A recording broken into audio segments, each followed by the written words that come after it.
അതായത് ഞാൻ സിനിമയിലേക്ക് വരാനുള്ളൊരു കാരണം തന്നെ ചലച്ചിത്ര ഗാനങ്ങളാണ്. ഇപ്പോൾ സിനിമയ്ക്ക് എന്തിനാണ് പാട്ട്, പാട്ടില്ലാണ്ട് സിനിമ ചെയ്തുകൂടെ എന്നുള്ള ചോദ്യം എപ്പോഴും ഉള്ളതാണ്. അങ്ങനെ വിശ്വസിക്കുന്ന ഒരാൾ തന്നെയാണ് ഞാൻ. എനിക്ക് നിർബന്ധമൊന്നുമില്ല സിനിമയിൽ പാട്ട് വേണം. നമ്മളിപ്പോൾ പുതിയ സിനിമയിലെ പാട്ടുകളെക്കുറിച്ച് പറയുമ്പോൾ നല്ല മ്യൂസിക്കൊക്കെ വരുന്നുണ്ട്, നല്ല സംഗീതമുണ്ട്. പക്ഷെ വരികൾ നമ്മൾ എവിടെയും എത്തിക്കുന്നില്ല.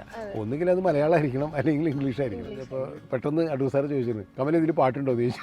ഞാൻ പറഞ്ഞു 2 പാട്ടുണ്ട്. കമലിൻ്റെ കുഴപ്പം അതാണ്, എല്ലാ സിനിമയിലും ആവശ്യമില്ലാതെ പാട്ടാണ്. അപ്പോൾ ഞാൻ അടൂർ സാറിൻ്റെ അടുത്ത് പറഞ്ഞു, സാറിൻ്റെ സിനിമയിൽ പാട്ടില്ല എന്ന് വെച്ചിട്ട്. അപ്പോൾ പുള്ളി പറഞ്ഞു, എനിക്ക് പാട്ടിനോട് വിരോധമില്ലല്ലോ, കമലിൻ്റെ എല്ലാ പാട്ടുകളും ഞാൻ കേൾക്കാറുണ്ട്, ഞാൻ യേശുദാസിൻ്റെ എല്ലാ പാട്ടുകളും ജയേന്ദ്രൻ്റെ എല്ലാ പാട്ടും കേൾക്കാറുണ്ട്. ആ സിനിമ എങ്ങനെ ഇറങ്ങിയിരുന്നെങ്കിൽ കമലിനെ പോലെ ഞാൻ എല്ലാ പടത്തിലും 4-5 പാട്ട് വെക്കുമായിരുന്നു. എല്ലാവരും അത് പറയുമായിരുന്നു. ബാബുരാജും വയലാറും ഉള്ളൊരു കാലം. കാരണം ഇവർ രണ്ടുപേരും ഞാൻ കണ്ടിട്ടില്ല. കാരണം ബാക്കി എല്ലാവരുമായിട്ട് കണ്ടിട്ടുണ്ട്, നല്ല ബന്ധമുണ്ടായിരുന്നു. ഇവരൊക്കെ ഇപ്പോൾ ഭാസ്കര മാഷ് എനിക്ക് പാട്ട് എഴുതിയിട്ടുണ്ട്, എൻ്റെ പടത്തിൽ പാട്ട് എഴുതിയിട്ടുണ്ട്. ശ്രീകുമാരൻ തമ്പി ഒരു പാട്ട് എഴുതിയിട്ടുണ്ട്. വയലാർ ONV സാർ എഴുതിയിട്ടുണ്ട്. ഞാൻ ആ സിനിമയിൽ മെഹബൂബിനെയാണ് ശരിക്കും പറഞ്ഞെങ്കിൽ ക്യാരക്ടറൊക്കെ ആയിട്ട് കൊച്ചി എന്ന് പറഞ്ഞപ്പോൾ തുടങ്ങിയത്. പക്ഷെ നമുക്ക് ബാബുരാജിനെ വിട്ടുകളയാൻ പറ്റില്ല. അപ്പോൾ ഈ ബാബുരാജിനെയും ഞാൻ ബ്ലെൻഡ് ചെയ്തു. കുട്ടിക്കാലത്ത് എനിക്ക് ബാബുരാജിനോടുള്ളൊരു, ദേവരാജ മാഷും ദക്ഷിണാമൂർസ്വാമിയൊക്കെ ഉള്ളപ്പോഴും എനിക്ക് ബാബുരാജിനോടൊരു പ്രത്യേക ഒരു ഇഷ്ടമുണ്ടായിരുന്നു. പാട്ട് പഠിച്ചുകൊണ്ടിരിക്കുമ്പോൾ ഔസേപ്പച്ചൻ പറഞ്ഞു, കാസറ്റത് 3 പ്രാവശ്യം പാടുന്നുണ്ട് പടത്തിൽ, 3 സിറ്റുവേഷനാണ്. അതെന്താണത്, ഒരു പടത്തിൽ ഈ പാട്ട് മാത്രമേ ഉള്ളൂ, ഒരേ പാട്ട് തന്നെ 3 പ്രാവശ്യമൊക്കെ പാടാന്ന് വെച്ചാൽ ജനത്തിന് ഭ്രാന്താവില്ലേ? ഇല്ല ദാസേട്ടാ, അത് നന്നായിരിക്കും എന്ന് പറഞ്ഞു. അപ്പോൾ സെലിംകുമാറിനോട് ഞാൻ പറഞ്ഞ്, തബല വായിക്കാൻ പഠിക്കേണ്ട, നമുക്ക് സിനിമയിൽ തബല വായിച്ചാൽ മതിയല്ലോ. അപ്പോൾ ഒരു തബല വായിക്കുന്ന ഒരാളെ കൊണ്ടുവന്നു, അത്യാവശ്യം ട്രെയിനിങ് കൊടുത്തിട്ട്. പക്ഷെ ഒറ്റ ഷോട്ടിൽ എന്തേന്ന് വന്നില്ല എന്നുള്ള ആ പാട്ടിൽ സലീം തബല വായിച്ചതാണ്. ജയേട്ടന് ഏറ്റവും ഇഷ്ടപ്പെട്ട പാട്ടുകളൊക്കെ നോക്കിക്കഴിഞ്ഞിട്ടുണ്ടെങ്കിൽ ഹിന്ദുസ്ഥാനി, പ്രത്യേകിച്ച് മുഹമ്മദ് റാഫിയുടെ റഫി സാബിൻ്റെ വലിയ ആരാധകനാണ്. അദ്ദേഹം എപ്പോഴും ഇങ്ങനെ റഫി സാബിൻ്റെ പാട്ടുകൾ പാടിക്കൊണ്ടിരിക്കും. പക്ഷേ യൂസഫ് അലിക്ക് ഭയങ്കര നിർബന്ധം, മുജേ പ്യാരിക്ക് എന്നുള്ള പാട്ട് ട്യൂണില്ല, ആ ട്യൂണിൽ നമുക്കൊരു പാട്ട് വേണം, ഇതിനത് ഉപയോഗിക്കാൻ പറ്റുള്ളൂ എന്നൊക്കെ പറഞ്ഞിട്ട് അങ്ങനെയാണ് ഇശൽ തേൻകണം എന്നുള്ള അതേ ട്യൂണിൽ തന്നെ പാട്ട് വന്നത്.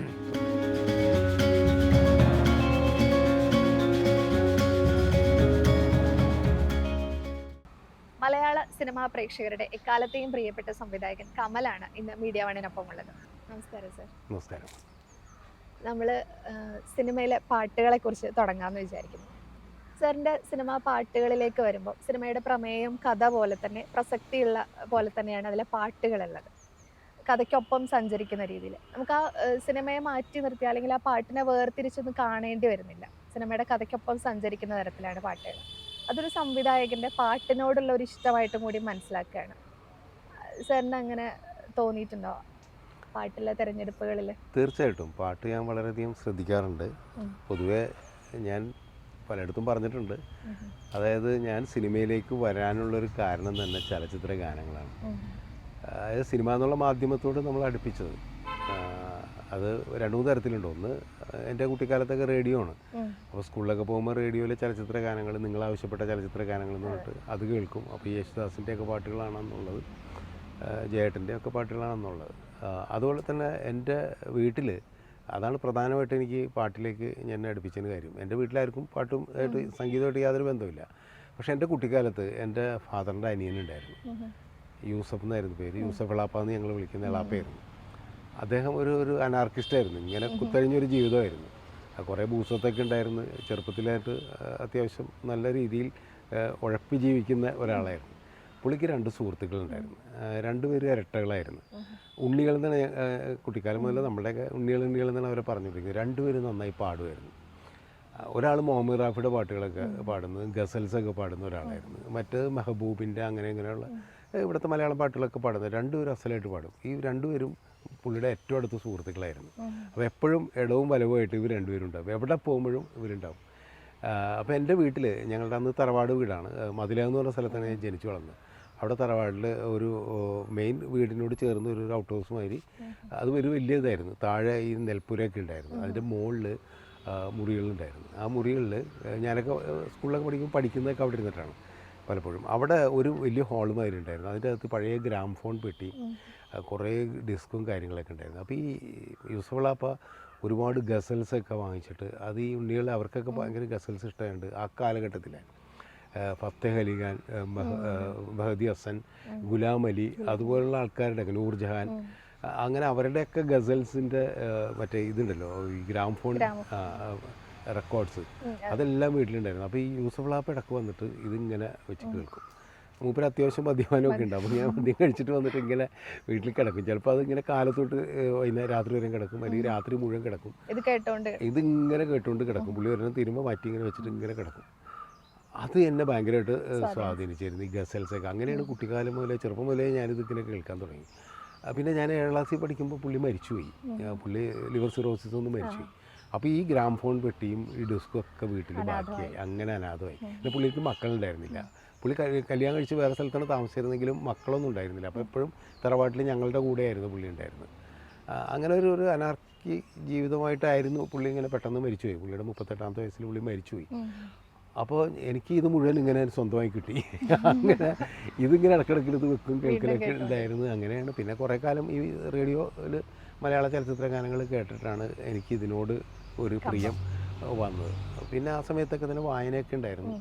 അപ്പോൾ ഏത് സിനിമയിലെ പാട്ട് കേൾക്കലായിരുന്നു എൻ്റെ ഇത്. അപ്പോൾ സിനിമ കാണാൻ പോകുന്നതിൻ്റെ പ്രധാന അട്രാക്ഷൻ എന്ന് പറഞ്ഞു കഴിഞ്ഞിട്ടുണ്ടെങ്കിൽ അതിലെ പാട്ട് കേൾക്കും. അപ്പോൾ ഹിന്ദി പാട്ടുകളായാലും ശരി ഒക്കെ കേൾക്കുമായിരുന്നു, മലയാളം പാട്ടുകളായാലും ശരി. അപ്പോൾ ഞാൻ എപ്പോഴും ഒരു പാട്ട് കേട്ട് കഴിഞ്ഞാൽ അത് എങ്ങനെയായിരിക്കും വിഷ്വലൈസ് ചെയ്തിട്ടുണ്ടാവുക എന്ന് സങ്കല്പിക്കും. ഇപ്പോൾ കാണാത്ത സിനിമയാണെങ്കിൽ സങ്കല്പിക്കും. പിന്നീട് സിനിമയിലെ ആ പാട്ട് കാണുമ്പോൾ ചിലപ്പോൾ വളരെ സന്തോഷം തോന്നും, ചിലപ്പോൾ ഭയങ്കര നിരാശ തോന്നും, നമ്മുടെ സങ്കല്പമായിട്ട്. അങ്ങനെയാണ് സിനിമയിലേക്ക് വന്നപ്പോൾ പാട്ടുകൾ നന്നായിട്ട് ചിത്രീകരിക്കണം എന്നുള്ളൊരു തോന്നലുണ്ടായി. ഞാനതിങ്ങനെ പഴയ ഹിന്ദി പാട്ടുകളിൽ നമുക്കറിയാം, ഇപ്പോൾ ക്ലാസിക് സോങ്സ് ഫിലിംസ് ഉണ്ടല്ലോ, അതിൽ തന്നെ ഇപ്പോൾ രാജ് കപൂറിൻ്റെയൊക്കെ സിനിമകൾ, അതുപോലെ തന്നെ നമ്മൾ മുഗളി ആസാം, അങ്ങനെയൊക്കെയുള്ള കുറേ സിനിമകൾ നമ്മൾ നോക്കിയാൽ എന്ത് മനോഹരമായിട്ടുള്ള ഒരു പാട്ടെടുക്കുന്നത്. ഭയങ്കര ഓരോ ഫ്രെയിംസും ക്ലാസിക്കായിട്ടാണ് നമ്മൾ കണ്ടിട്ടുള്ളത്. അത്രയൊന്നും നന്നായിട്ട് മലയാളത്തിൽ പാട്ടുകൾ ചിത്രീകരിച്ചിട്ടുണ്ടായിരുന്നില്ല ആദ്യകാലത്ത്. ആദ്യകാലത്തൊക്കെ വെറുതെ എന്തെങ്കിലുമൊക്കെ ഒരു പാട്ട് ഷൂട്ട് ചെയ്യൽ രീതിയായിരുന്നു. അത് മാറിയത് ഞാൻ ആദ്യം ശ്രദ്ധിക്കുന്നത് വിൻസെൻ്റ് മാസ്റ്ററുടെ പടങ്ങളിലാണ്. ഭാർഗവി നിലയിൽ നമുക്ക് ഓർമ്മയുണ്ടല്ലോ പാട്ടുകൾ, ലൈറ്റിംഗ് ആയാലും ശരി, അതിൻ്റെ ഒരു ഇതൊക്കെ ശ്രദ്ധിക്കണം. അതുപോലെ തന്നെ സേതുമാൻ സാറ്, PN മേനോൻ സാർ, ഇവരുടെയൊക്കെ പടങ്ങളിൽ പാട്ടുകൾ നന്നായിട്ട് പിക്ചറൈസ് ചെയ്തിട്ടുണ്ട്. അങ്ങനെ ഞാൻ സിനിമയിലേക്ക് വന്നപ്പോൾ നമ്മുടെയൊക്കെ ഒരു അട്രാക്ഷൻ വെച്ചപ്പോഴേക്കും ഭരതേട്ടൻ ഒക്കെ സിനിമയിൽ ചെയ്തത്. പിന്നെ ഭരതനാണ് ഞങ്ങളുടെയൊക്കെ ജനറേഷനിൽ ഏറ്റവും നന്നായിട്ട് പാട്ടുകൾ ചിത്രീകരിച്ചത്. അപ്പോൾ അതുപോലെ പാട്ടെടുക്കണം എന്നുള്ളതായിരുന്നു. ഇപ്പോൾ എൻ്റെ മാത്രമല്ല കേട്ടോ, ഇപ്പോൾ പ്രിയനും അത് പറയാറുണ്ട്. പ്രിയദർശനൊക്കെ തന്നെ പാട്ടെടുക്കുമ്പോൾ അത് ശ്രദ്ധിക്കാറുണ്ട്. ഇപ്പോൾ ഞങ്ങൾക്ക് ശേഷം ഇപ്പോൾ ലാൽ ജോസൊക്കെ തന്നെ ആ രീതിയിൽ പാട്ടെടുക്കുന്ന ആൾക്കാർ, പാട്ടെടുക്കുന്ന കാര്യത്തിൽ. പിന്നെ ഓഫ് കോഴ്സ് സിബിയൊക്കെ വേറെ രീതിയിൽ പാട്ട് ചിത്രീകരിക്കുന്നുണ്ട്. അപ്പോൾ അങ്ങനെയാണ് സിനിമയിൽ പാട്ട് എന്നുള്ളൊരു ഇത്. പാട്ടില്ലാത്തൊരു സിനിമ എനിക്ക് അങ്ങനെ സങ്കല്പിക്കാൻ പറ്റില്ലായിരുന്നു. പാട്ടിൻ്റെ പിന്നണിയിലേക്ക് വരുമ്പോഴേ അതിൻ്റെ ലിറിക്സിസ്റ്റ് ആയാലും അതിൻ്റെ മ്യൂസിക് ഡയറക്ടറിലേക്ക് വരുമ്പോഴും സാർ കുറേ കോമ്പിനേഷൻസ് ട്രൈ ചെയ്തിട്ടുണ്ടെന്ന് തോന്നുന്നു. എനിക്ക് തോന്നുന്നു ഗിരീഷ് പുത്തഞ്ചേരിയും കൈതപ്പുറവും ഒരുമിക്കുന്നു. അത് കൈതപ്പുറം മ്യൂസിക് ഡയറക്ടറായിട്ട് കൂടി വരുന്ന കൈക്കൊടുന്ന നിലാണ്. അങ്ങനെയൊന്നും പിന്നെ ഒന്നും മലയാളത്തിൽ സംഭവിച്ചിട്ടുമില്ല. അപ്പോൾ അത്തരം ഒരു കോമ്പിനേഷൻസും ഒരുപാട് ലിറിക്സിസ്റ്റിനെയും സംഗീത സംവിധായകരെ മാറ്റിയൊക്കെ സാറ് പരീക്ഷിക്കുന്നുണ്ട്. അപ്പം അങ്ങനെ കൂടി സാറ് സിനിമയിൽ ശ്രദ്ധിക്കുന്നുണ്ട് എന്നാണ് മനസ്സിലാക്കുന്നത്. അതെന്താണെന്ന് വെച്ച് കഴിഞ്ഞാൽ ഞാനൊരു സിനിമ ചെയ്യാനായിട്ട് തീരുമാനിച്ച് അതിന് പാട്ടുകൾ ആലോചിച്ച് തുടങ്ങുമ്പോൾ തന്നെ ഞാൻ ആലോചിക്കും. ഇപ്പോൾ തിരക്കഥാകൃത്തുണ്ടെങ്കിൽ തിരക്കഥാകൃത്തായിട്ട് ഞങ്ങൾ ഡിസ്കസ് ചെയ്യും. ഈ സിനിമയ്ക്ക് പറ്റിയ പാട്ട് ആര് ചെയ്താലാണ് നന്നാവുക, ഏത് മ്യൂസിക് ഡയറക്ടർ ചെയ്താലും നന്നാവുക.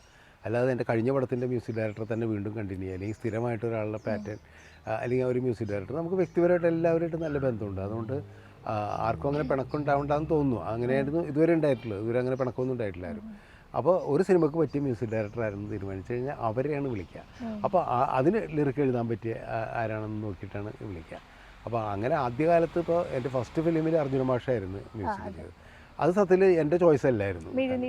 മിഴിനീർപ്പൂട് അതിൽ അർജുന മാഷാണ് പാട്ട് ചെയ്തത്, ജോൺസൺ അതിൻ്റെ RR ചെയ്തത്.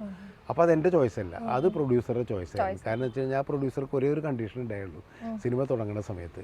കാരണം അദ്ദേഹത്തിൻ്റെ അവരുടെ ബാനറിൽ അവർ കുറേ പടം എടുത്തിട്ടുള്ളതാണ്, തമിഴ് പ്രൊഡ്യൂസേഴ്സ് മലയാളത്തിൽ കുറേ പടം എടുത്തിട്ടുണ്ട്. അവർക്ക് ആകെ ഒരു കണ്ടീഷൻ ഉണ്ടായിരുന്നുള്ളൂ, അർജുന മാഷായിരിക്കണം മ്യൂസിക് ഡയറക്ടർ, അദ്ദേഹത്തെ മാറ്റാൻ പറ്റില്ല. അപ്പോൾ എനിക്ക് അദ്ദേഹത്തോട് ഭയങ്കര ബഹുമാനമാണ്, ഞാനത് കേട്ട വലിയ സന്തോഷം തോന്നി. അങ്ങനെ അർജുന മാഷ് മ്യൂസിക്കും RK ദാമോദരനാണ് അതിന് പാട്ട് എഴുതുന്നത്. അവരുടെ സ്ഥിരം പാട്ടുകൾ എഴുതുന്ന അദ്ദേഹമായിരുന്നു എഴുതിയിരുന്നത്. അപ്പോൾ അവർ രണ്ടുപേരും ആദ്യത്തെ പാട്ട് ചന്ദ്രകിരണത്തിന് ചന്ദനം കൊണ്ട് എന്നുള്ള അർജുന മാഷ പാട്ട് വലിയ ഹിറ്റായിരുന്നു. അതിനുശേഷം രണ്ടാമത്തെ പടം വന്നു കഴിഞ്ഞപ്പോൾ ഔസേപ്പച്ചൻ്റെ എൻ്റെ അടുത്ത സുഹൃത്താണ്. ഞങ്ങൾ കോളേജ് കാലം, ഞാൻ തൃശ്ശൂർ വെച്ചിട്ട് തന്നെ അദ്ദേഹത്തെ പരിചയമുണ്ട്, പിന്നെ ചെന്നൈയിൽ വെച്ചിട്ടും നല്ല പരിചയമായിരുന്നു. പിന്നെ കാതോട് കാതോരം ഭരതേട്ടൻ്റെ പടത്തിലാണ് ഔസേപ്പച്ചൻ ആദ്യമായിട്ട് മ്യൂസിക് ചെയ്യുന്നത്, ഞാനതിൻ്റെ അസോസിയേറ്റ് ആയിരുന്നു. അപ്പോൾ അങ്ങനെ ഒരു ബന്ധമുണ്ടായിരുന്നു ഞങ്ങൾ തമ്മിൽ. അങ്ങനെ രണ്ടാമത്തെ പടം വന്നപ്പോൾ ഞാൻ എൻ്റെ സുഹൃത്തു കൂടിയായ ഔസേപ്പച്ചനെയാണ് പാട്ട് ചെയ്യാനായിട്ട് ഏൽപ്പിച്ചത്. ജോൺസൺ മാസ്റ്ററും അതേപോലെ നല്ല സൗഹൃദം ഉണ്ടായിരുന്നു. പക്ഷേ നാട്ടുകാരനും കൂടിയാണ്, തൃശ്ശൂരാണ്, ഇവരൊക്കെ തൃശ്ശൂരുകാരാണ്. പക്ഷെ കുറച്ചുകൂടി കഴിഞ്ഞിട്ടാണ് സത്യത്തിൽ ജോൺസൺ എനിക്ക് മ്യൂസിക് ചെയ്തത്. RR ചെയ്തിട്ടുണ്ടെങ്കിലും മ്യൂസിക് സോങ്സ് ചെയ്തിട്ടുള്ളത് കുറച്ചുകൂടി ലേറ്റ് ആയിട്ടാണ്. ഔസേപ്പച്ചനായിരുന്നു ആദ്യത്തെ 2 പടത്തിന്. ഉണ്ണികളെ ഒരു കഥ പറയാം, ആദ്യത്തെ രണ്ടാമത്തെ മൂന്നാമത്തെ. ഉണ്ണികളെ ഒരു കഥ പറയാം, കാക്കോത്തിക്കാവിലെ പൂർണ്ണാടികളും ഔസേപ്പച്ചനായിരുന്നു മ്യൂസിക്. അതിന് പാട്ടുകൾ എഴുതിയത് ബിച്ചു തിരുമലയാണ്. അപ്പോൾ ആദ്യം ബിച്ചു തിരുമല അന്ന് നല്ല ഇതാണ്, എനിക്ക് വലിയ ഇഷ്ടമാണ് ബിച്ചുവിൻ്റെ പാട്ടുകളൊക്കെ ഭയങ്കര ഇഷ്ടമായിരുന്നു ബിച്ചുവിൻ്റെ. അങ്ങനെയാണ് ബിച്ചു തിരുമല ഔസേപ്പച്ചൻ കോമ്പോയിലാണ് ആദ്യത്തെ 2 പടം ഉണ്ടായത്. പിന്നെ ഓർക്കാപ്പുറത്ത് വന്നു കഴിഞ്ഞപ്പോൾ അതിൻ്റെ അകത്ത് പാട്ടേ ഇല്ല. അത് പാട്ട് വേണ്ടെന്ന് പറഞ്ഞപ്പോൾ ഔസേപ്പച്ചന് ഭയങ്കര വിഷമമായിരുന്നു. പാട്ടില്ലാണ്ട് കമലിൻ്റെ ഒരു സിനിമ എന്നൊക്കെയാണ് ചോദിച്ചിരുന്നത്. പക്ഷേ ഞങ്ങൾക്കൊരു സിറ്റുവേഷൻ ഇല്ലാണ്ട് വെറുതെ കുത്തിക്കയറേണ്ടതെന്ന് വെച്ചിട്ട് RR മാത്രം ഉണ്ടായിരുന്നുള്ളത്. പിന്നെ പെരുവണ്ണാമത്തെ വിശേഷങ്ങൾ വന്നപ്പോഴാണ് ജോൺസൺ വരുന്നത്. എനിക്ക് തോന്നുന്നു ഈ ഉണ്ണികളെ ഒരു കഥ പറയാന്നുള്ള ഒരു പാട്ട് തന്നെ 2 സിറ്റുവേഷനിലും കൂടെ 3 പ്രാവശ്യം അങ്ങനെ ചെയ്തിട്ടുണ്ട്. അതെ അതെ. അതെന്ന് വെച്ചാൽ അത് 3 സിറ്റുവേഷൻ. ഒന്ന് പടം തുടങ്ങുമ്പോൾ തന്നെ അതിൻ്റെ ഒരു ടൈറ്റിൽസ് ഒരു സോങ്ങാണ്. പിന്നീട് കുട്ടികളെ എല്ലാവരെയും കിട്ടുന്ന ഗ്യാദർ ചെയ്യുന്ന ഒരു സോങ് ഉണ്ട്. അതിൻ്റെ അവസാനം പാത്തോസായിട്ട് ആ സോങ് ഉണ്ട്. 3 പ്രാവശ്യം സിറ്റുവേഷൻ വരുന്നുണ്ട്. അപ്പോൾ ആദ്യം ഞങ്ങൾ ആലോചിച്ചത് ട്യൂൺ മാറ്റിയാലോ എന്ന് ആലോചിച്ചു. പിന്നെ ലിറിക്ക് മാറ്റിയാലോ എന്ന് ആലോചിച്ചു. ഓരോന്നിൻ്റെയും ലിറിക്കൊക്കെ മാറ്റി. അങ്ങനെ ഞങ്ങൾ ഡിസ്കഷൻ സോങ് കമ്പോസിങ്ങിന് ഇരിക്കുമ്പോൾ ഔസേപ്പച്ചനും ബിച്ചു ഉണ്ട്. അപ്പോൾ ഞങ്ങളിങ്ങനെ ആലോചിച്ച് 2-3 ട്യൂണൊക്കെ ഇട്ട് നോക്കി. പക്ഷേ അത് നമുക്കാർക്കും തൃപ്തി വരുന്നില്ല. കാരണം അപ്പോൾ അത് ആദ്യത്തെ പാട്ട് രജിസ്റ്റർ ആവാതെ പോകും. പിന്നെ ലിറിക്കിൻ്റെ കാര്യത്തിൽ ആദ്യമേ അതിൽ ബിച്ചു പറഞ്ഞിട്ടുണ്ടായിരുന്നു. ബിച്ചുടെ പറഞ്ഞു വെച്ചാൽ പല ലിറിക്കായി കഴിഞ്ഞാൽ ഒന്നും മനസ്സിൽ നിൽക്കില്ല. അപ്പോൾ ഒന്നുകിൽ അത് പിടിക്കാം. അങ്ങനെയാണ് ഉണ്ണികളൊരു കഥ പറയാമെന്ന് പറഞ്ഞിട്ട് തന്നെ പാട്ട് തുടങ്ങുന്നത്. അതിനെക്കുറിച്ച് ഞാൻ പറഞ്ഞിട്ടുണ്ട്. കാരണം ഹാർമോണിയത്തിൽ ആദ്യം ഔസേപ്പച്ചൻ വിരലുകൾ ഓടിച്ച ട്യൂൺ പറഞ്ഞ ഉടനെ തന്നെ ബിച്ചു വരികൾ പറയാൻ തുടങ്ങി. അങ്ങനെയാണ് 3 പ്രാവശ്യം അത് ഒരേ ട്യൂൺ തന്നെ മതി. പക്ഷേ ട്യൂണിൻ്റെ വേരിയേഷൻ ഓർക്കസ്ട്രേഷൻ 3 3 ടൈപ്പാണ്, 3 മൂഡിലുമാണ്. അങ്ങനെ ആക്കി മാറ്റി. അപ്പോൾ അതിൻ്റെ തമാശ എന്ന് വെച്ച് കഴിഞ്ഞാൽ അതിൻ്റെ റെക്കോർഡിങ്ങിന് വന്നു കഴിഞ്ഞപ്പോൾ ദാസേട്ടൻ ഇങ്ങനെ പാട്ട് കൊടുത്ത് ലിറിക്ക് കൊടുത്തിട്ട് പാട്ട് പഠിച്ചുകൊണ്ടിരിക്കുമ്പോൾ ഔസേപ്പച്ചൻ പറഞ്ഞു, ദാസേട്ടൻ ഇത് 3 പ്രാവശ്യം പാടുന്നുണ്ട് പടത്തിൽ, 3 സിറ്റുവേഷനിലാണ്. അതെന്താണത്, ഒരു പടത്തിൽ ഈ പാട്ട് മാത്രമേ ഉള്ളൂ, ഒരേ പാട്ട് തന്നെ 3 പ്രാവശ്യമൊക്കെ പാടാന്ന് വെച്ചാൽ ജനത്തിന് ഭ്രാന്താവില്ലേ? ഇല്ല ദാസേട്ടൻ അത് നന്നായിരിക്കും എന്ന് പറഞ്ഞു. അപ്പോൾ പിന്നെ 3 ട്യൂണും ദാസേട്ടന് പാടിക്കൊടുത്തു. 2 പാട്ട് ദാസേട്ടന് ഒരുമിച്ച് പാടി എന്നുള്ളതാണ്. ആദ്യത്തെ ടൈറ്റിൽ ഇതും പിന്നെ കുട്ടികളെ കേട്ടില്ല. പിന്നെ പാത്തോ സോങ് പുള്ളി കേട്ട് കഴിഞ്ഞാൽ പുള്ളി പറഞ്ഞു അത് ഞാൻ നാളെ ഒന്ന് പാടാമെന്ന് പറഞ്ഞിട്ട് പോയിട്ട് പിറ്റേന്ന് പുള്ളി വന്നു കറക്റ്റായിട്ട് ദാസേട്ടൻ ഭയങ്കര ഹാപ്പി ആയിരുന്നു. അങ്ങനെ 3 കേട്ടിട്ട് തന്നെയാണ് പോയത് ദാസേട്ടൻ. അത് പിന്നെ ദാസേട്ടന് നാഷണൽ അവാർഡ് കിട്ടിയ ആ പാട്ടിന്. പിന്നെ Ouseppachan best music ഡയറക്ടർക്കുള്ള state award കിട്ടി. അങ്ങനെ പാട്ടുകളിലെ ഗസലിൻ്റെ ഒരു ഇൻഫ്ലുവൻസ്, അത് ഗസൽ സിനിമ തൊട്ട് ഇങ്ങോട്ട് കാണാം. എനിക്കൊന്ന് അതുവരെയുള്ള മ്യൂസിക് ഡയറക്ടേഴ്സിന് മറ്റേ ബോംബെ രവി വരുന്നത് കൂടി ഗസലിലാന്ന് തോന്നുന്നു. സാറ് തന്നെ എഴുതിയതും പലപ്പോഴും പറഞ്ഞും കേട്ടിട്ടുണ്ട്. ഗസലിൻ്റെ ഒരു ഇൻഫ്ലുവൻസ് സാറിൻ്റെ കുട്ടിക്കാലങ്ങളിൽ ഈ പറഞ്ഞ മെഹദി ഹസനാണെങ്കിലും മുഹമ്മദ് റഫിയുടെ ഒക്കെ പാട്ടുകൾ കേട്ട് വളർന്നത്. അപ്പോൾ അതിൻ്റെ ഒരു റിഫ്ലക്ഷൻ പാട്ടുകളിൽ കാണാൻ പറ്റുന്നുണ്ട്. എനിക്കൊന്ന് ഒരുപാട് സിനിമയിൽ ഗസലിൻ്റെ പെരുമഴക്കാലാവട്ടെ, മേഘമൽഹാറാവട്ടെ, ഗ്രാമഫോൺ ആവട്ടെ, കുറേ സിനിമകളിൽ അത് കാണുന്നത്. ഗസൽ ഒരു പ്രിയപ്പെട്ട. അതെ അതെ, ഞാൻ നേരത്തെ പറഞ്ഞില്ലേ, അപ്പം ഞാൻ ആ കുട്ടിക്കാലം മുതൽ ഇങ്ങനെ അത് കേട്ടിട്ട് പിന്നെ സിനിമയിൽ വന്നതിന് ശേഷം അധികം കേൾക്കലൊന്നും ഉണ്ടായിട്ടില്ല. പിന്നെ പലപ്പോഴും വിട്ട് വല്ലപ്പോഴും ഒക്കെ ഇങ്ങനെ ട്രാവൽ ചെയ്യുമ്പോൾ കേൾക്കൽ, പിന്നീട് അതിൽ നിന്ന് വിട്ടു. പിന്നെ നമ്മൾ പുതിയ തലമുറയിൽ വന്നു കഴിഞ്ഞപ്പോൾ ഇപ്പോൾ പങ്കജ് ഉദാസ്, ജഗജിത് സിംഗ് ഇവരുടെയൊക്കെ പാട്ടുകൾ ഗസൽസ് കേൾക്കുമായിരുന്നു. എന്നാലും കുറവായിരുന്നു. പക്ഷേ എൻ്റെ മനസ്സിൽ ഈ കുട്ടിക്കാലത്തിൻ്റെ ഓർമ്മകളുണ്ടല്ലോ, അത് ഈ ഗ്രാമഫോൺ പെട്ടി, അതുപോലെ തന്നെ ഞങ്ങളുടെ വീടിൻ്റെ പരിസരത്തുള്ള ഇതുകൾ, മുസ്ലിം പശ്ചാത്തലത്തിലുള്ളൊരു കുടുംബ ജീവിതം, ഒരു കൂട്ടുകുടുംബമായിരുന്നു. അപ്പോൾ കുറേ അങ്ങനത്തെ സംഭവങ്ങളുണ്ടായിരുന്നു. പിന്നെ ഈ ഓത്തുപള്ളി പോയ സംഭവങ്ങളും. അപ്പോൾ റസാക്കും സമാനമായ ഒരു ഇതിലാണ് ടി ആർ റസാക്കാണ് ഈ സ്ക്രിപ്റ്റ് എഴുതിയത്. അപ്പോൾ ഞങ്ങൾ ഒരുമിച്ച് സ്ക്രിപ്റ്റൊക്കെ എഴുതുന്നപ്പോൾ എൻ്റെയാണ് അതിൻ്റെ കഥയുടെ ഒരു ഐഡിയ ഞാൻ റസാക്കിനോട് പറഞ്ഞതായിരുന്നു. ഗസലിൻ്റെ അതിങ്ങനെ പറഞ്ഞു കഴിഞ്ഞപ്പോൾ ഞാനാദ്യം ഞങ്ങളുടെ കൊടുങ്ങല്ലൂർ പശ്ചാത്തലത്തിൽ, അപ്പോൾ എൻ്റെ അമ്മാവനാണ് മൊയ്തു പടിയത്ത്, തിരക്കഥാകൃത്ത്, നോവലിസ്റ്റൊക്കെയാണല്ലോ. അപ്പോൾ അദ്ദേഹം മുസ്ലിം കുടുംബ പശ്ചാത്തലത്തിൽ ഒരുപാട് സിനിമ, കുട്ടിക്കുപ്പായം അതിലുള്ള സിനിമകളൊക്കെ ചെയ്തിട്ടുണ്ട്. അപ്പോൾ അതൊക്കെ ഇങ്ങനെ വെച്ചിട്ട് നമുക്ക് കൊടുങ്ങല്ലൂർ മുസ്ലിം, അപ്പോൾ എന്ന് പറഞ്ഞപ്പോൾ റസാഖ് പറഞ്ഞു എനിക്ക് അതിന് അത്ര വലിയ പരിചയമില്ല, എനിക്കറിയാവുന്നത് മലബാറിലെ മുസ്ലിംസാണ്. അപ്പോൾ എനിക്കും തോന്നി, കാരണം അതാണല്ലോ കുറച്ചും കൂടിയും ഡീപ്പായിട്ട് പോകാൻ പറ്റുക, പ്രത്യേകിച്ച് ആ സബ്ജക്റ്റിന് നല്ലത് അങ്ങനെയാണ് തങ്ങന്മാരുടെ ഒരു തങ്ങളൊക്കെ ആക്കിയിട്ട് അങ്ങനത്തെ ഒരു പശ്ചാത്തലത്തിലെ കഥ വരുന്നത്. അപ്പോൾ വന്നു കഴിഞ്ഞപ്പോൾ നമ്മൾ ആലോചിച്ചതെന്ന് വെച്ച് കഴിഞ്ഞാൽ ഇതിൻ്റെ പാട്ടുകൾ ഡിഫറെൻ്റ്. അപ്പോൾ ഞാൻ എപ്പോഴും റസാഖിനോട് പറയും, ഞാൻ ഓരോ സിനിമയ്ക്കും ഇങ്ങനെ ആലോചിക്കാറുണ്ട് ഈ ഹിന്ദുസ്ഥാനി മ്യൂസിക്കും ഗസൽസിൻ്റെ ഒക്കെ മൂടുള്ള പാട്ടുകൾ. പക്ഷേ എൻ്റെ സബ്ജക്റ്റുകളൊന്നും അങ്ങനെ ഇല്ലാത്തതുകൊണ്ട് എനിക്ക് പറ്റിയില്ല. അപ്പോൾ എന്തായാലും ഇത് അങ്ങനത്തെ ഒരു പടം ആയതുകൊണ്ട് നമുക്ക് അങ്ങനെ ചെയ്യണം എന്ന് തീരുമാനിച്ചിട്ട് ആദ്യം നൗഷാദിനെയാണ് മ്യൂസിക് ആലോചിച്ചിരുന്നത്. അപ്പോൾ നൗഷാദ് ധ്വനിയിൽ പാട്ട് ചെയ്തിട്ടുള്ളത് കൊണ്ട് തന്നെ ഞങ്ങൾ നേരെ യൂസഫ് അലി കേച്ചേരിയുടെ വീട്ടിൽ പോകുന്നു. ഞാനും പ്രസാദ് കൂടി കോഴിക്കോട് നേരെ കേച്ചേരിയിൽ വന്നിട്ട് യൂസഫ് അലിയെ കാണുന്നത്. അപ്പോൾ എനിക്ക് അദ്ദേഹമായിട്ട് നല്ല വ്യക്തിബന്ധമുള്ളതാണ്. അപ്പോൾ എൻ്റെ പടമൊന്നും എഴുതിയിട്ടില്ല അത്. അങ്ങനെ വർത്താനൊക്കെ പറഞ്ഞ് ഞങ്ങൾ ഈ കഥ പറഞ്ഞു. പുള്ളിക്ക് ഭയങ്കര ഇഷ്ടമായി. അപ്പോൾ ഞാൻ പറഞ്ഞു നൗഷാദിനെ കൊണ്ട് മോനെ നമുക്ക് നോക്കാമെന്നൊക്കെ പറഞ്ഞിട്ട് അപ്പോൾ തന്നെ അദ്ദേഹത്തിൻ്റെ വീട്ടിൽ നിന്ന് തന്നെ നൗഷാദിൻ്റെ മാനേജറെ വിളിച്ചു. അപ്പോൾ മാനേജർ എടുത്ത് പറഞ്ഞപ്പോൾ നൗഷാദ് എന്തോ ട്രീറ്റ്മെൻ്റ് ആയിട്ട് 3 മാസം റെസ്റ്റാണ്. അപ്പോൾ അതുകൊണ്ട് ഇപ്പം ഒന്നും കമ്പോസിങ്ങിന് വരാൻ പറ്റില്ല, ഒരു 6 മാസം കഴിയാണ്ട് കമ്പോസിങ്ങിന് നാട്ടിലേക്കൊന്നും വരാൻ പറ്റില്ല. അപ്പോൾ ഞങ്ങൾ ബോംബെയിൽ വരാമെന്ന് പറഞ്ഞു. അപ്പോഴും 4-5 മാസം കഴിയാണ്ട് പുള്ളിക്ക് ആക്റ്റീവ് ആവാൻ പറ്റില്ല എന്ന് പറഞ്ഞു. അപ്പോഴാണ് നമ്മൾ പിന്നെ അതുവരെ കാത്തിക്കാൻ പറ്റില്ല, കാരണം പടം തുടങ്ങണം. അപ്പോൾ പിന്നെ പെട്ടെന്ന് ആലോചിച്ച് കഴിഞ്ഞപ്പോൾ ബോംബെ രവി, അന്ന് ഏറ്റവും ഇതായിട്ട് നിൽക്കുന്നത് ബോംബെ രവിയാണ് ഹരിഹരൻ്റെയൊക്കെ പടത്തിൽ. അപ്പോൾ യൂസഫ് അലി പറഞ്ഞ് നമുക്ക് ബോംബെ രവി കൊണ്ട് ചെയ്യിക്കാം എന്ന് പറയുന്നു. അപ്പോൾ തന്നെ ഇതേപോലെ ബോംബെ രവിയെ വിളിക്കുന്നു. യൂസഫ് അലിയാണ് നേരിട്ട് വിളിക്കുന്നത്, എനിക്ക് അദ്ദേഹത്തെ അറിയില്ലായിരുന്നു. നേരിട്ട് വിളിക്കുക, അദ്ദേഹം പറഞ്ഞു വരാം, അടുത്ത ആഴ്ച ചെന്നൈയിൽ വരാമെന്ന് പറഞ്ഞു. അങ്ങനെ ഞങ്ങൾ ചെന്നൈയിൽ പോകുന്നു. അവിടെ വെച്ചിട്ടായിരുന്നു കമ്പോസിങ്. അപ്പോൾ ഞാനെന്ന് വെച്ച് കഴിഞ്ഞിട്ടുണ്ടെങ്കിൽ അദ്ദേഹത്തിൻ്റെ പഴയ ഹിന്ദി പാട്ടുകളൊക്കെ ഒരുപാട് കേട്ടിട്ടുണ്ട്, പിന്നെ ഇങ്ങനെ കേട്ടു. അപ്പോൾ പുതിയതായിട്ടെല്ലാം ചെയ്യണമെന്ന് തന്നെയാണ് ഇത്. പക്ഷേ യൂസഫ് അലിക്ക് ഭയങ്കര നിർബന്ധം. മുജേ പ്യാരിക്ക് എന്നുള്ള ട്യൂണുണ്ടല്ലോ, ആ ട്യൂണിൽ നമുക്കൊരു പാട്ട് വേണം മോനെ, ഇതിനത് ഉപയോഗിക്കാൻ പറ്റുള്ളൂ എന്നൊക്കെ പറഞ്ഞിട്ട് അങ്ങനെയാണ് ഇശൽ തേൻ കണം എന്നുള്ള അതേ ട്യൂണിൽ തന്നെ പാട്ട് വന്നത്. പക്ഷേ ബോംബെ രവിയുടെ തന്നെ ആയതുകൊണ്ട് പിന്നെ കോപ്പിറൈറ്റിൻ്റെ പ്രശ്നമില്ല, മോഷ്ടിച്ചു എന്നാരും പറയില്ല, അദ്ദേഹം തന്നെയല്ലേ ചെയ്യുന്നത്. അപ്പോൾ അതുകൊണ്ട് തന്നെ അത് നമ്മൾ എടുത്തു. പിന്നെ അതിലെ എല്ലാ പാട്ടുകൾക്കും ആ ഒരു ഗസലിൻ്റെ ചായയും ആ ഒരു ഹിന്ദുസ്ഥാനിയുടെ ഒക്കെ ഒരു ചായ ഉണ്ടായിരുന്നു. ഗസലിലെ എല്ലാ പാട്ടുകൾക്കും ആ ഒരു ചായ ഉണ്ട്, ഒരു ഹിന്ദുസ്ഥാനിയുടെ ഒക്കെ ബാക്ക്ഗ്രൗണ്ട്. അതുകൊണ്ട് പാട്ടുകൾ പടത്തിൽ ഉപയോഗിക്കാൻ പറ്റുമോ, അല്ലെങ്കിൽ ഗസലിൻ്റെ ഒക്കെ മൂടുള്ള പാട്ടുകൾ ഉപയോഗിക്കാൻ പറ്റുമോ, അതിനൊക്കെ ഉപയോഗിച്ചിട്ടുണ്ട് ഏത് മ്യൂസിക് ഡയറക്ടർ. പിന്നെ ഞാൻ അതിനെക്കുറിച്ച് കഥാപാത്രങ്ങളിൽ അങ്ങനത്തെ ഒരു താല്പര്യമുള്ള ഒരു കഥാപാത്രത്തെ പ്ലേസ് ചെയ്യുന്നത് പോലെ തോന്നിയിട്ടുണ്ട്. അങ്ങനെ വന്നു. പിന്നെ നമ്മൾ ചെയ്ത പടം ഇപ്പോൾ ഗ്രാംഫോണിൽ വന്നു കഴിഞ്ഞപ്പോൾ ഞങ്ങളതിൻ്റെ ഇക്ബാൽ കുറ്റിപ്പുറവും ഞാനും കൂടിയാണ് സ്ക്രിപ്റ്റ് എഴുതുന്നത്. അപ്പോൾ അതിൻ്റെ ഡിസ്കഷൻ നടക്കുന്ന സമയത്ത് ഞങ്ങൾ ആദ്യം തീരുമാനിച്ചു, ആദ്യം കോഴിക്കോട് പശ്ചാത്തലത്തിൽ ബാബുരാജിൻ്റെ ഒക്കെ ഒരു ഇതുണ്ടാവും. അപ്പോഴാണ് പിന്നെ കഥ ഇങ്ങനെ ആലോചിച്ചപ്പോൾ ജൂത കമ്മ്യൂണിറ്റിയുടെ ഒരു പടം ദൂരം വന്നിട്ടില്ല, ഒരു ജൂത പെൺകുട്ടി ഒക്കെ വന്നിട്ട്. അപ്പോഴും ഞാൻ ഇക്ബാലിൻ്റെ അടുത്ത് പറഞ്ഞു നമുക്കൊരു കാര്യം ചെയ്യാം, ഫോർട്ട് കൊച്ചി മട്ടാഞ്ചേരി പിടിക്കാം. മട്ടാഞ്ചേരിയിൽ ഈ സംഗീതത്തിൻ്റെ വലിയൊരു കൾച്ചറുണ്ട്. കൊച്ചി എന്ന് പറഞ്ഞാൽ കോഴിക്കോട് പോലെ തന്നെ ഭയങ്കര മ്യൂസിക്കിന് കൾച്ചറാണ്, സംഗീത പാരമ്പര്യം. ഇപ്പോൾ യേശുദാസ് മുതൽ ഇങ്ങോട്ട് തുടങ്ങിയാൽ അർജുന മാഷ ആയാലും ശരി, അത് യേശുദാസിൻ്റെ ഫാദർ അഗസ്റ്റിൻ ജോസഫ് തുടങ്ങിയിട്ട് അങ്ങനെ വലിയൊരു പാരമ്പര്യമുണ്ട്. അങ്ങനെ ഒരുപാട് പേരുണ്ട്, അറിയപ്പെടാത്തയും ഭയങ്കരമായിട്ട് അറിയുന്ന ഒരുപാട് ഗായകരുണ്ട്. മെഹബൂബിനെ നമുക്ക് ഒരിക്കലും മറക്കാൻ പറ്റില്ല. ഞാൻ ആ സിനിമയിൽ മെഹബൂബിനെയാണ് ശരിക്കും പറഞ്ഞെങ്കിൽ ക്യാരക്ടറൊക്കെ ആയിട്ട് കൊച്ചി എന്ന് പറഞ്ഞപ്പോൾ തുടങ്ങിയത്. പക്ഷെ നമുക്ക് ബാബുരാജിനെ വിട്ടുകളയാൻ പറ്റില്ല. അപ്പോൾ ഈ ബാബുരാജിനെയും ബ്ലെൻഡ് ചെയ്തു, ബാബുരാജിനെയും മെഹബൂബിനെയും കൂടി ബ്ലെൻഡ് ചെയ്തിട്ടാണ് അതിൻ്റെ ഒരു മ്യൂസിക്കിൻ്റെ പശ്ചാത്തലം ഉണ്ടാക്കിയത്. അപ്പോൾ ഗ്രാംഫോൺ എന്ന് പേരിട്ടു. അപ്പോൾ അതും എൻ്റെ ഒരു മോഹമായിരുന്നു, അങ്ങനെ ഒരു പേരുള്ളൊരു സിനിമ വരണം. പിന്നെ മട്ടാഞ്ചേരിയിലെ ഒരു ലൈഫും കാര്യങ്ങളൊക്കെ വെച്ചിട്ട് പാട്ട് സെറ്റ് എന്ന് പറഞ്ഞൊരു ക്യാരക്ടർ തന്നെ ഉണ്ടായിരുന്നു, ഒടുവിൽ ഉണ്ണികൃഷ്ണൻ ചെയ്യുന്നത്. അതിൽ തബല ഭാസ്കരൻ എന്ന് പറഞ്ഞിട്ട് സലീം കുമാർ ചെയ്ത ക്യാരക്ടറുണ്ട്. അപ്പോൾ സലീമിനെ തബല വായിക്കാനായിട്ട്, സലീമിന് തബല വായിക്കാനൊന്നും അറിയില്ല. അപ്പോൾ ഞാൻ സലീമിനെ ക്യാരക്ടർ ചെയ്യാൻ വേണ്ടി വിളിച്ചു കഴിഞ്ഞപ്പോൾ സലീമിൻ്റെ ടെൻഷൻ അതായിരുന്നു. ഒന്നാമത് സീരിയസ് വേഷം ചെയ്തിട്ടില്ല, സലീമെല്ലാം കോമഡിയാണ് ചെയ്യുന്നത്. അപ്പോൾ സലീം കുമാറിനോട് ഞാൻ പറഞ്ഞ് തബല വായിക്കാൻ പഠിക്കണ്ട, നമുക്ക് സിനിമയിൽ തബല വായിച്ചാൽ മതിയല്ലോ. അപ്പോൾ ഒരു തബല വായിക്കുന്ന ഒരാളെ കൊണ്ടുവന്നു, അത്യാവശ്യം ട്രെയിനിങ് കൊടുത്തിട്ട്. പക്ഷെ ഒറ്റ ഷോട്ടിൽ എന്തേന്ന് വന്നില്ല എന്നുള്ള ആ പാട്ടിൽ സലീം തബല വായിച്ചെന്നുള്ളതാണ്. ആ പാട്ട് ഭയങ്കര ഹിറ്റായി. എനിക്ക് അത് പറയണ്ടേ, നമ്മൾ അദ്ദേഹത്തിനെ പറ്റി എരഞ്ഞോളി മൂസാദ് എന്ന് വെച്ച് കഴിഞ്ഞാൽ എനിക്ക് അദ്ദേഹത്തിൻ്റെ മാപ്പിള പാട്ടുകൾ ഒരുപാട് ഞാൻ കേട്ടിട്ടുണ്ട്.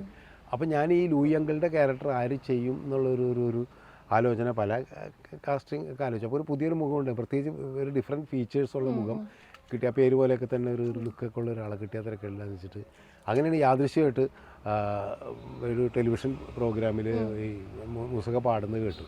അപ്പോൾ അത് ആ ടെലിവിഷൻ ചാനലിൻ്റെ എൻ്റെ സുഹൃത്താണ് മുഷ്താഖിനെ ഉടനെ വിളിച്ചു.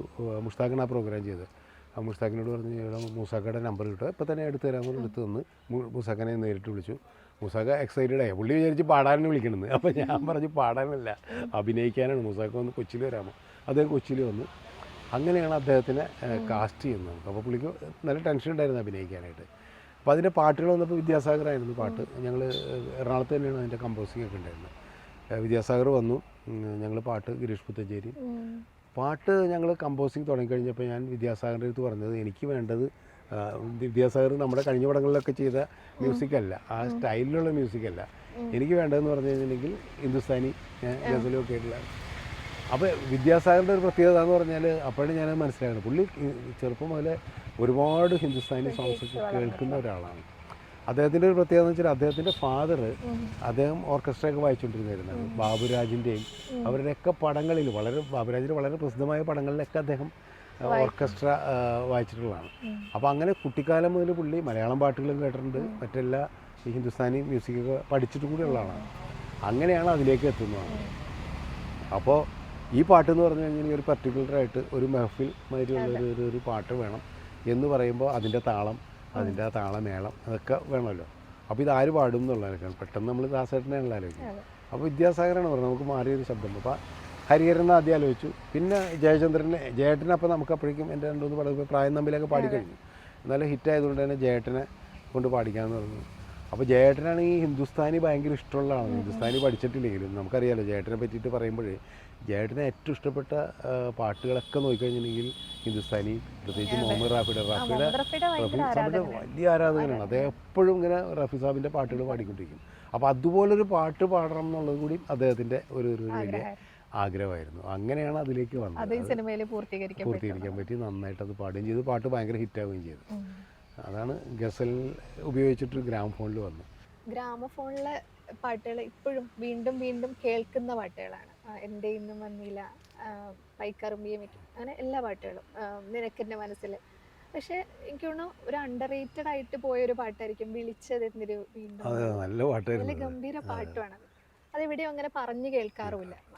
അത് ഈ പാട്ട് എൻ്റെ ഇന്നും വന്നില്ല ആഘോഷിക്കുന്നതിനിടയ്ക്ക് ഇത് മുങ്ങിപ്പോയി എന്ന് തോന്നാറുണ്ട്. ആ പാട്ടിൻ്റെ ഒരു അനുഭവം. അതിൻ്റെ ഒരു എന്ന് വെച്ചാൽ നമ്മൾ ഈ അതിലെ മുരളിയുടെ ക്യാരക്ടർ ഉണ്ടല്ലോ, അദ്ദേഹം ഒരു സിനിമയിലെ മ്യൂസിക് ഡയറക്ടറായിട്ടാണല്ലോ നമ്മൾ കാണിച്ചിരിക്കുന്നത്. അദ്ദേഹം ട്യൂൺ ചെയ്ത കുറേ പാട്ടുകൾ വേണമെന്ന് പറഞ്ഞിട്ട് ഒരു 4-5 പാട്ടുകൾ ഞങ്ങൾ പല്ലവിയും ഇതൊക്കെ ട്യൂൺ ചെയ്തിരുന്നു, ലിറിക്ക് എഴുതിയിട്ട് ട്യൂൺ ചെയ്തിരുന്നു. അങ്ങനെ ട്യൂൺ ചെയ്തപ്പോഴാണ് ഈ വിളിച്ചതെന്തിന് വീണ്ടും എന്നുള്ള ആ ഒരു ഇത് ഗിരീഷ് എഴുതി വിദ്യാസാഗർ ട്യൂൺ ചെയ്തു. അപ്പോൾ അത് ആക്ച്വലി നമുക്ക് പടത്തിൽ അവിടെ ഇവിടെയൊക്കെ 1-2 ലൈൻ മാത്രം ഉണ്ടായിരുന്നുള്ളൂ. പക്ഷെ ആ പാട്ട് കേട്ട് കഴിഞ്ഞപ്പോൾ എനിക്ക് നല്ല ഇഷ്ടം തോന്നിയിട്ടാണ് അത് ഒരു ഫുള്ളായിട്ട്, ഓൾമോസ്റ്റ് ഫുള്ളായിട്ട്, എന്നാലും ഫുള്ളില്ല ഒരു പകുതി പാട്ട് നമ്മൾ പടത്തിൽ യൂസ് ചെയ്തിട്ടുണ്ട്. അങ്ങനെയാണല്ലോ ഒരു സിനിമയിൽ ഒരു 5 പാട്ടുണ്ടെങ്കിൽ 2-3 പാട്ട് ഭയങ്കര ഹിറ്റാവും, 1-2 പാട്ട് നല്ല പാട്ടായിരിക്കും. അത് ചിലപ്പോൾ അത്രയ്ക്ക് അങ്ങോട്ട് ശ്രദ്ധിക്കണമെന്നില്ല. അപ്പോൾ ഞാൻ ഓർക്കുന്നത് ഇപ്പോൾ കൃഷ്ണകുടിയിലൊരു പ്രണയകാലത്ത് വന്നു കഴിഞ്ഞപ്പോൾ പിന്നെയും ഭയങ്കര ഹിറ്റായി. പക്ഷെ കാത്തിരിപ്പ് അത്ര അന്ന് അത്ര വലിയ ഹിറ്റായില്ല എന്നുള്ളതാണ്. അപ്പോൾ എനിക്ക് ഭയങ്കര വിഷമം തോന്നി. കാരണം വെച്ചാൽ കാത്തിരിപ്പ് എനിക്ക് ഭയങ്കര പ്രിയപ്പെട്ട പാട്ടാണ്. പിന്നെ ഇപ്പോൾ അത് എല്ലാവരും പറയുന്നുണ്ട് ആ പാട്ട് ഭയങ്കര രസമുള്ള പാട്ടാണ്, ആഘോഷിക്കുന്നുണ്ട്. അങ്ങനെ ചില പാട്ടുകളൊക്കെ പിന്നീട് നല്ല ആഘോഷിക്കുന്നു. പത്രത്തിലൊരു പങ്ക്തിയിൽ വായിച്ചത് ഓർമ്മയുണ്ട്, കഴിഞ്ഞൊരു കാലത്തെ വീണ്ടെടുക്കുകയാണെങ്കിൽ എന്തായിരിക്കും വീണ്ടെടുക്കാൻ ആഗ്രഹിക്കുന്നത് സാറിനോട് ചോദിക്കുമ്പോൾ സാറ് പറയുന്നത് MS ബാബുരാജിന്റെ ബാബുക്കുള്ള ഒരു കാലത്ത് ജീവിക്കാൻ പറ്റിയിരുന്നെങ്കിൽ അതായിരിക്കും ആഗ്രഹിക്കുന്നത് എന്ന് പറയുന്നുണ്ട്. അത്രയും പ്രിയപ്പെട്ട തന്നെയാണ് സംഗീതം. ബാബുരാജും വയലാറും ഉള്ളൊരു കാലം. കാരണം ഇവർ രണ്ടുപേരും ഞാൻ കണ്ടിട്ടില്ല. കാരണം ബാക്കി എല്ലാവരുമായിട്ട് കണ്ടിട്ടുണ്ട്, നല്ല ബന്ധമുണ്ടായിരുന്നു. ഇവരൊക്കെ ഇപ്പോൾ ഭാസ്കര മാഷ് എനിക്ക് പാട്ട് എഴുതിയിട്ടുണ്ട്, എൻ്റെ പടത്തിൽ പാട്ട് എഴുതിയിട്ടുണ്ട്. ശ്രീകുമാരൻ തമ്പി ഒരു പാട്ട് എഴുതിയിട്ടുണ്ട്. വയലാർ ONV സാർ എഴുതിയിട്ടുണ്ട്, ഓഫ് കോഴ്സ് മേഘമൽഹാറിലൊക്കെ പാട്ട് എഴുതിയിട്ടുണ്ട്. പക്ഷേ വയലാറിനെ ഞാൻ കണ്ടിട്ടേ ഇല്ല. ഞാൻ സിനിമയിൽ വരുന്നതിന് മുമ്പ് അദ്ദേഹം മരിച്ചുപോയി. ബാബുരാജിനെയും കണ്ടിട്ടില്ല. ബാബുരാജിൻ്റെ കുടുംബമൊക്കെ ആയിട്ട് അദ്ദേഹത്തിൻ്റെ ഭാര്യയും മക്കളൊക്കെ ആയിട്ട് എനിക്ക് നല്ല പരിചയമുണ്ടെങ്കിലും അദ്ദേഹത്തെ കണ്ടിട്ടില്ല. അപ്പോൾ എനിക്കതൊരു വലിയ നഷ്ടമായിരുന്നു. എൻ്റെ കുട്ടിക്കാലത്ത് എനിക്ക് ബാബുരാജിനോടുള്ളൊരു, ദേവരാജ മാഷും ദക്ഷിണാമൂർസ്വാമിയൊക്കെ ഉള്ളപ്പോഴും എനിക്ക് ബാബുരാജിനോടൊരു പ്രത്യേക ഒരു ഇഷ്ടമുണ്ടായിരുന്നു. അതുകൊണ്ട് തന്നെ ബാബുരാജും വയലാറൊക്കെ ഉള്ളൊരു കാലത്തേക്ക് ഒരു തിരിച്ചു കടത്തം വേണമെന്ന് ആഗ്രഹിക്കുന്നത്. അതൊക്കെ ഇപ്പോൾ പറയുമ്പോൾ നൊസ്റ്റാൾജിയ എന്നൊക്കെ പറഞ്ഞിട്ട് പിള്ളേരെ കളിയാക്കുമല്ലോ. നമുക്കെല്ലാവർക്കും ഉണ്ടാവുമല്ലോ നമ്മുടെ കുട്ടിക്കാലത്ത് ഓർമ്മകളിൽ നമുക്ക് കയ്യെത്തി പിടിക്കാൻ പറ്റാത്ത ചില ഇതുകളുണ്ടല്ലോ. അപ്പോൾ അതുകൊണ്ട് തന്നെ ഞാൻ മദ്രാസിൽ പോയിട്ട് ബാബുരാജ് റെക്കോർഡ് ചെയ്ത റെക്കോർഡിംഗ് തിയേറ്ററിൽ, ഇപ്പോൾ ഓരോ റെക്കോർഡിംഗ് തിയേറ്ററിലൊക്കെ ചെല്ലുമ്പോൾ ഇപ്പോൾ ഭരണി സ്റ്റുഡിയോയിൽ ചെന്ന് കഴിഞ്ഞപ്പോൾ കണ്ണൻ സാർ എന്ന് പറഞ്ഞിട്ട് എഞ്ചിനീയർ ഉണ്ടായിരുന്നു. അപ്പോൾ അദ്ദേഹത്തെ സംസാരിച്ച് കഴിഞ്ഞപ്പോൾ ഇവിടെയാണ് താമസം എന്തേ വരുക എന്നുള്ള പാട്ട് റെക്കോർഡ് ചെയ്തതെന്ന് അദ്ദേഹം പറഞ്ഞു. അപ്പോൾ അതൊരു ഭയങ്കര ഒരു ഇതാണ്. അതുപോലെ തന്നെ ജമിനി ചെന്ന് കഴിഞ്ഞപ്പോൾ കോടീശ്വർ റാവു എന്ന് പറഞ്ഞിട്ട് പഴയ ഒരു എഞ്ചിനീയർ ഉണ്ട്, യേശുദാസിൻ്റെ ഇപ്പോൾ അല്ലിയാമ്പൽ കടവിൽ നിന്ന് നിരക്കുവെള്ളം എന്നൊക്കെ പാട്ടൊക്കെ റെക്കോർഡ് ചെയ്തത് അവിടെയാണ്. വളരെ പ്രസിദ്ധമായ പാട്ടുകൾ. പിന്നെ നാദബ്രഹ്മത്തിന് സാഗരനീതി വരും. അപ്പോൾ ഇങ്ങനെയുള്ള പാട്ടുകളൊക്കെ റെക്കോർഡ് ചെയ്തത് ആ വോയിസ് റൂമിലൊക്കെ ഞാനിങ്ങനെ നോക്കും. കാരണം അതുപോലെ വയലാർ എഴുതിയ പാട്ടുകളൊക്കെ തന്നെ ഇങ്ങനെ മനുഷ്യൻ മതങ്ങളെ സൃഷ്ടിച്ചു. അപ്പോൾ ഇതൊക്കെ നമ്മുടെ ഒരു മോഹമായിട്ട് അതാണ് പറഞ്ഞത്, പാട്ടിനോടുള്ളൊരു ഇഷ്ടം തന്നെ ആ കാലത്തുണ്ടായിരുന്നു. പിന്നീട് സിനിമ മാറുന്നതിനനുസരിച്ച് പാട്ടിൻ്റെ രീതികൾ മാറുന്നു, അതിനനുസരിച്ച് നമ്മുടെയും അഭിരുചികൾ മാറുമല്ലോ സ്വാഭാവികമായിട്ടും. ഇന്ന് സിനിമകളിൽ പാട്ടിന്റെ എണ്ണം കുറഞ്ഞിട്ടുണ്ട്, അത്രയും പ്രാധാന്യമുണ്ട് സിനിമ. അതില്ലാതെ മാറ്റി നിർത്തി സിനിമ സാധ്യമാവില്ല എന്ന് തോന്നുന്നിടത്താന്ന് തോന്നുന്നു പാട്ടുകൾ വരുന്നത്. അങ്ങനെ തോന്നിയിട്ടുണ്ടോ സാറിന്? അല്ല, ഞാൻ പറഞ്ഞത് സിനിമയിൽ എപ്പോഴും പാട്ടൊരു മസ്റ്റല്ല. ഇപ്പോൾ സിനിമയ്ക്ക് എന്തിനാണ് പാട്ട്, പാട്ടില്ലാണ്ട് സിനിമ ചെയ്തുകൂടെ എന്നുള്ള ചോദ്യം എപ്പോഴും ഉള്ളതാണ്. അങ്ങനെ വിശ്വസിക്കുന്ന ഒരാൾ തന്നെയാണ് ഞാൻ. എനിക്ക് നിർബന്ധമൊന്നുമില്ല സിനിമയിൽ പാട്ട് വേണമെന്ന്. പക്ഷേ പാട്ടിനോടുള്ള ഇഷ്ടം കൊണ്ട് അറിയാതെ നമ്മൾ കമ്പോസിങ്ങിന് അല്ല മറ്റേ സ്ക്രിപ്റ്റ് ഡിസ്കഷൻ ഇരിക്കുമ്പോൾ 1-2 പാട്ട് വേണമെന്ന് വെച്ചിട്ട് തുടങ്ങും. പിന്നെ ചിലപ്പോൾ 3-4 ആയി മാറും. ഇങ്ങനെയാണ് പലപ്പോഴും സംഭവിക്കുന്നത്. അപ്പോൾ സെല്ലുലോയിഡിൻ്റെ സമയത്ത് ഒരു തമാശ ഉണ്ടായി.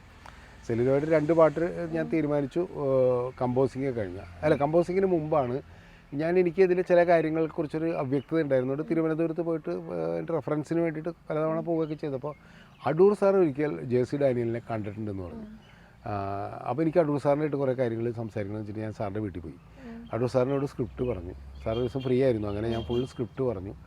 അപ്പോൾ അടൂർ സാർ ചില സജഷൻസൊക്കെ ചില ഡാനിയലുമായിട്ട് ബന്ധപ്പെട്ട ചില കാര്യങ്ങളൊക്കെ പറഞ്ഞു. അപ്പോൾ പുള്ളി ഒരു പ്രാവശ്യം കണ്ടിട്ടുള്ളൂ, അപ്പോഴേക്കും ഡാനിയൽ വയ്യാണ്ട് കിടക്കുകയായിരുന്നു എന്നൊക്കെ പറഞ്ഞു.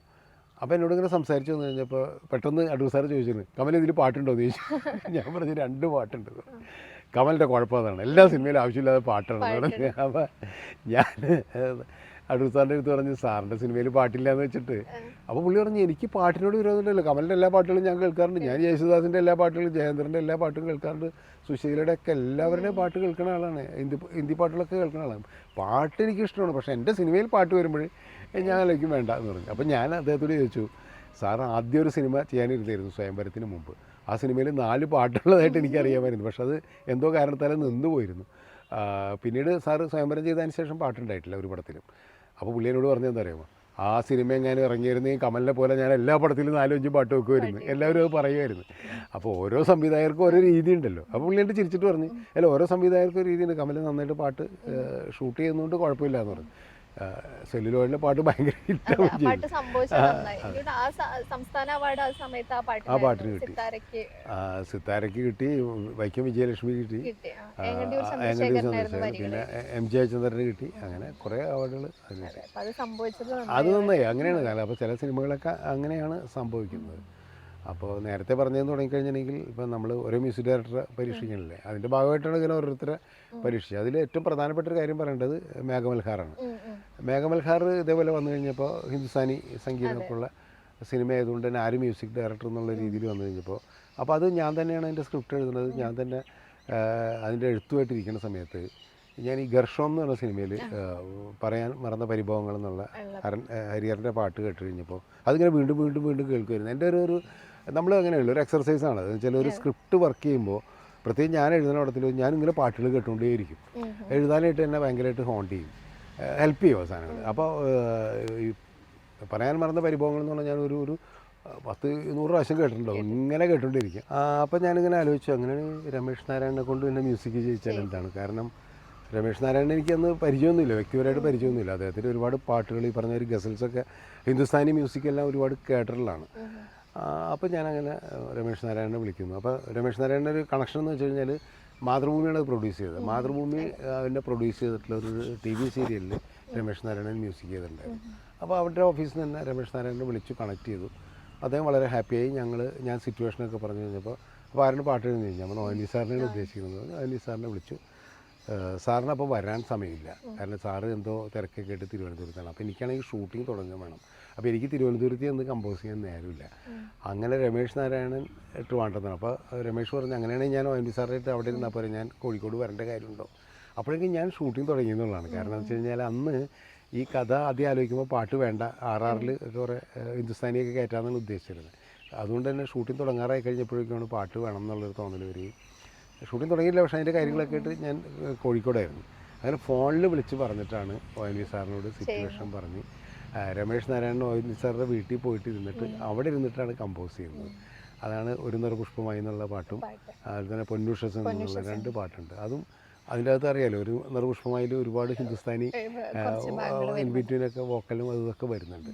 അപ്പോൾ അത് വളരെ അദ്ദേഹം തന്നെയാണ് പാടിയിട്ടൊക്കെ നല്ല രസമായിട്ട് അത് ചെയ്തിട്ടുണ്ടായിരുന്നു.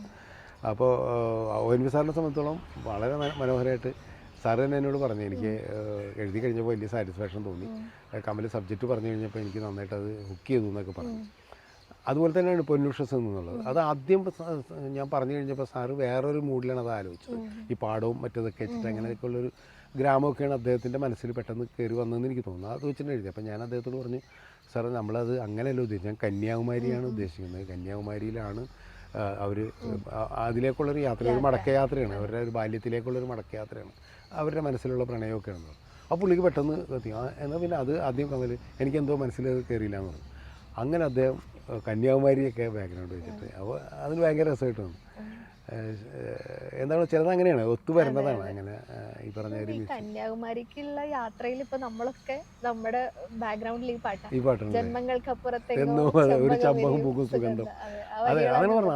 അത് ഇങ്ങനെ ചിലത് സംഭവിക്കുകയാണ് അങ്ങനെ. അപ്പോൾ അത് സാറിനെ സംബന്ധിച്ചോളം സാർ അങ്ങനത്തെ ഒരുപാട് പാട്ടുകൾ എഴുതി, പരിയിൽ നീ ഉണ്ടായിരുന്നെങ്കിൽ എന്നുള്ള പാട്ടൊക്കെ, അങ്ങനത്തെ പാട്ടുകളൊക്കെ എഴുതിയിട്ടുള്ളതുകൊണ്ട് അദ്ദേഹത്തിന് അത് വളരെ പെട്ടെന്ന് എനിക്കും അങ്ങനത്തെ പാട്ട് ചെയ്യാനായിട്ട് പറ്റിയെന്നുള്ളതില്ല.